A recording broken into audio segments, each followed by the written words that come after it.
ഇന്ന് നമ്മൾ ബട്ടൂറയാണ് ഉണ്ടാക്കുന്നത് കേട്ടോ. അപ്പോൾ ആ ബട്ടൂറയ്ക്കായിട്ട് മാവ് കുഴയ്ക്കാനുള്ളതൊക്കെ റെഡിയാക്കി വെച്ചിട്ടുണ്ട്.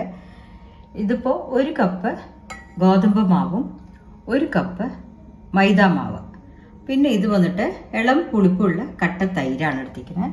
പിന്നെ വേണ്ടത് ഉപ്പാണ് കേട്ടോ. അപ്പോൾ ഇത്ര ഐറ്റംസാണ് എടുത്തിരിക്കുന്നത്. ഇത് നമ്മൾ നന്നായിട്ട് കുഴച്ചെടുക്കണം.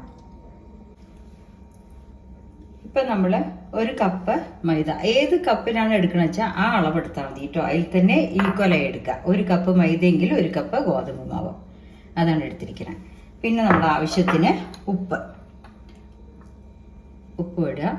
പിന്നെ നമ്മൾ കുഴയ്ക്കാൻ വെള്ളം ചേർക്കരുത്. ഇളം പുളിപ്പുള്ള കട്ട തൈര്. അപ്പം ഇതാണ് എടുത്തിരിക്കുന്നത് കേട്ടോ. അപ്പം നമ്മൾ പുളി കുറവേ ഉള്ളൂ. അപ്പോൾ ഈ കട്ട തൈര് ഒഴിച്ചിട്ടാണ് നമ്മൾ കുഴക്കേണ്ടത്. അപ്പോൾ നമ്മുടെ ചപ്പാത്തി പരുവാവണം മാതിരി കട്ടിയായിട്ട് കുഴച്ചെടുക്കണം. ഇനി അത് കുഴച്ചിട്ട് കാണിച്ചു തരാം കേട്ടോ. ഇപ്പം നമ്മുടെ മാവ് കുഴച്ച് വെച്ചിട്ടുണ്ട്. ഇനി ഇതൊരു 2 മണിക്കൂർ നമ്മളങ്ങനെ അടച്ച് വെക്കുക, അല്ലെങ്കിൽ ഒരു ഈറൻ തുണി ഇട്ടിട്ട്, നനഞ്ഞ തുണി ഇട്ടിട്ട് അടച്ച് വെക്കുക കേട്ടോ. പിന്നെ ഞാൻ മൈദാമാവ് മാത്രം എടുത്തു എന്നുണ്ടെങ്കിൽ കുറച്ച് നല്ല വലിയും ബട്ടൂർ ഉണ്ടാക്കി തണുത്ത് കഴിഞ്ഞിട്ടുണ്ടെങ്കിൽ. പിന്നെ ചിലവർ എന്ത് ചെയ്യും, നമ്മൾ മുട്ട ചേർക്കും. ഇത് നമ്മൾ മുട്ട ചേർത്തിട്ടില്ല കേട്ടോ. മുട്ട ചേർത്താൽ നല്ല സോഫ്റ്റായിട്ട് കിട്ടും. മൈദാമാവ് ആഡ് ചെയ്താലും ഒരു കുഴപ്പമില്ല.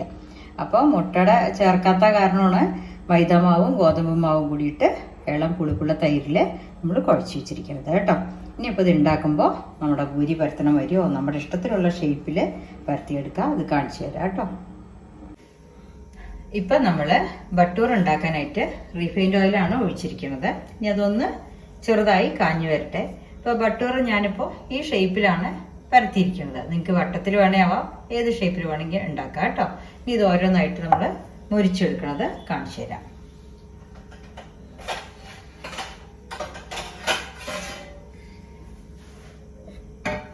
അധികം ചൂട് പാടില്ല. ഇളം ചൂടാകുമ്പോൾ നമുക്ക് ഇട്ടെടുക്കാം കേട്ടോ. ഒരുപാട് കാഞ്ഞു പോരുത്.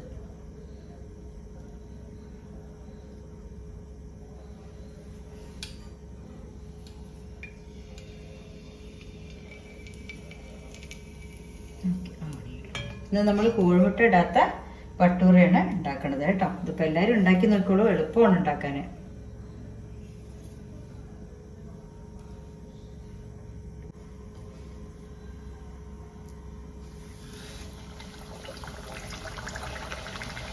ഞാനിപ്പോൾ ഈ ഷേപ്പിൽ ഉണ്ടാക്കുന്നേ ഉള്ളൂ. വട്ടത്തിൽ വേണമെങ്കിൽ ഉണ്ടാക്കാം കേട്ടോ.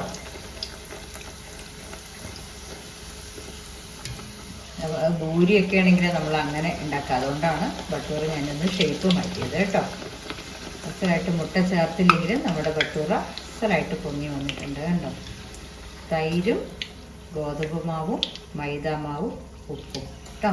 ഇളം പുളിപ്പുള്ള തൈരാണ് ഒഴിച്ചിരിക്കുന്നത്. കട്ടത്തൈരായ നന്നായിരുന്നോളൂ. ഇനിയിപ്പോൾ ചെറുതായിട്ടൊരു ഗോൾഡൻ കളറാകുമ്പോൾ നമുക്ക് എടുക്കാം കേട്ടോ.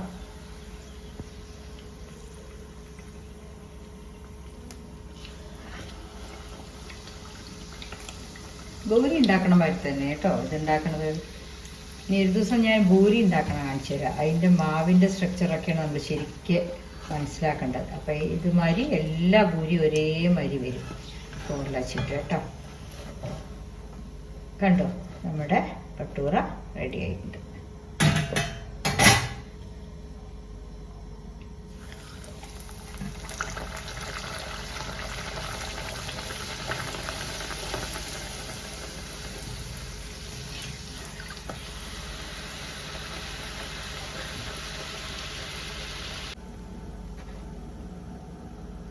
നമ്മുടെ ബട്ടൂറ റെഡി ആയിട്ടുണ്ട്. എണ്ണ കുടിച്ചിട്ടൊന്നുമില്ല കണ്ടോ, അസലായിട്ട് വന്നിട്ടുണ്ട് കേട്ടോ. അപ്പോൾ എല്ലാവരും ഇതുമാതിരി ബട്ടൂറ ഉണ്ടാക്കി നോക്കൂ. ഇത് വെജിറ്റേറിയൻസിനും കൂടെ മുട്ട ചേർക്കാതെ ഉണ്ടാക്കുന്ന ഒരു റെസിപ്പിയാണ്. Okay, thank you.